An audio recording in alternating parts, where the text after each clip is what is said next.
The commander-in-chief of Ukraine's armed forces, Valery Zaluzhny, admitted that the war with Russia has reached a stalemate, with no quick or significant breakthrough likely for either Russia or Ukraine on the horizon.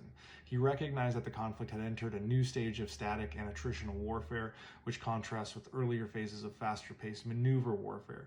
Despite ongoing efforts, Ukrainian forces have made only modest territorial gains of about 17 kilometers during their approximately 5-month counteroffensive. Earlier in the year, Russia didn't do much better, only taking a few dozen kilometers in their 2023 winter/spring offensive. Zaluzhny mentioned that Russia had suffered significant casualties, with at least 150,000 dead. In any other context, such losses might have ended the conflict, but in this case, they clearly have not. He compared the current situation to World War I, where technology was creating situations conducive to a stalemate. Military history shows that war frequently involves stalemate. They're actually quite common and should be expected in prolonged conflicts. Examples include the static fronts of World War I and other historical campaigns where progress was measured not by territorial gains but by the ability to manage the standoffs effectively. German advances and rapid taking of ground in 1941 ran into a brick wall on the Eastern Front when they saw brutal and grueling stalemates during the winter months. The siege of Leningrad is a prime example where the city was encircled by German forces but not taken, resulting in a siege that lasted for 2 years. Resolution of such stalemates typically comes through external intervention or a renewed offensive by one side that has gained a decisive advantage, or really when one side no longer can maintain the stalemate. And that is probably what Ukraine is looking at when it comes to Russia. The main takeaway, though, in any warfare, in any stalemate, when a quick win is not possible, the critical objective switches to avoiding defeat while seeking a strategic advantage. Now, the challenge for both Russia and Ukraine is similar to that faced by warring powers of World War I. How do you get across vast swaths of no man's land and still have enough forces to be decisive once you engage the enemy? Adding to this challenge in the 21st century is that the once safe logistics and command and control nodes in the rear now sit inside this new no man's land and are no longer safe from attacks from precision strikes. When it comes to Ukraine, part of the answer to that question of how do you get across such vast swaths of no man's land is, frankly, you might not. You don't. And I've been saying this for months. When it comes to Ukraine, it's not about the kilometers taken that matters, mainly because there's not many kilometers being taken on either side. It's Russian lives and Russian equipment being destroyed that matters. The US took ground at will in Afghanistan, and still that led to a retreat due to the loss of will on the part of the American public. This war is not yet 2 years old, meaning it's not even half as long as World War I at this point, and we still would have to have another 4 years of fighting to match World War II's European front. Since Russia's blitz failed completely, and counteroffensives on both sides continue to fail to take ground, additional warfare in this situation will become more of a stalemate. This means time and the defense will likely favor Ukraine. In contemporary warfare, the defender's tactical advantage is notably significant, especially when considering the presence of drones and satellite-capable long-range precision munitions.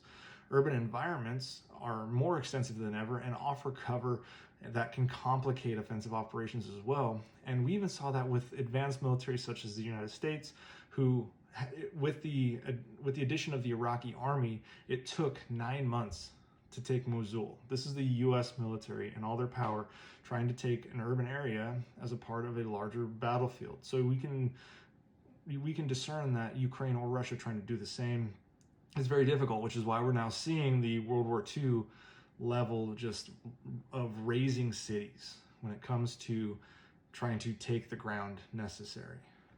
So if this is truly a stalemate, what can Ukraine do, or what can just the country of Ukraine do outside of the military? Well, resist violently, become the Viet Cong, highly equipped, well-trained guerrillas whose main goal is to kill Russians everywhere in Ukraine. The will to fight by the Ukrainians is still there. Much of Russia's terror campaigns still fuel strong rage among the Ukrainian populace. Over the past 2 decades, both the United States and Russia have faced strong popular resistance to their military occupations, showing that superior military technology and larger economies do not guarantee success against a determined insurgency. The U.S. quickly overthrew the Taliban and Saddam Hussein's regime in Afghanistan and Iraq, but really faced drawn-out occupations as high-tech American military equipment struggled against less equipped insurgents supported by parts of the local population. These occupations turned into protracted conflicts, with the U.S. achieving essentially a small victory / stalemate in Iraq and a defeat in Afghanistan, despite the fact that the U.S. could target, destroy, and take ground at will. If Russia has to continue to face attrition both on the battlefield and in the occupied territories, they will eventually have to leave. This is not an opinion, it is a fact, proven over and over throughout history. Russia cannot afford to lose 100,000 troops every year and spend $100 billion every year, which is nearly 10% of their GDP, in this war forever. Spending does not account for the spending doesn't account for the economic losses due to sanctions either. Currently, the casualty ratio for Russia to Ukraine dead sits at about 3-1 in favor of Ukraine. Again, that is unsustainable for Russia, despite the larger population and a 2-1 troop advantage on the battlefield. Russia is not making significant gains even with those advantages. Attrition in funds and combat power have worked against Russia before. 1970s Afghanistan and World War I, for instance. In fact, more Russians have died in Ukraine than Americans died in the American Revolution, War of 1812, Mexican-American War, Korea, Vietnam, Gulf War 91, and the global war on terror, Iraq and Afghanistan combined. However, Russia has the unique ability to endure forced suffering imposed by the Kremlin. So what can the international community do? Well, we can keep equipment, ammunition, and funds flowing into Ukraine to defeat our common enemy here. We all know, European countries, Russia and themselves have stated, the intelligence community of the United States know that this will not be the last stop for Russia if they win completely.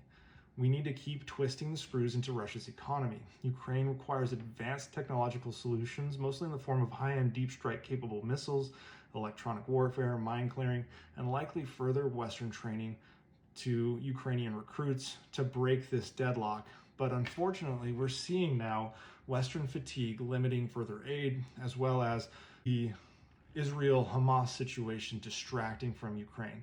Both are warranting the attention of the United States, but unfortunately, it will take from the Ukrainian focus. So with that in mind, we have to continue to pressure. The Ukrainians have to continue to resist.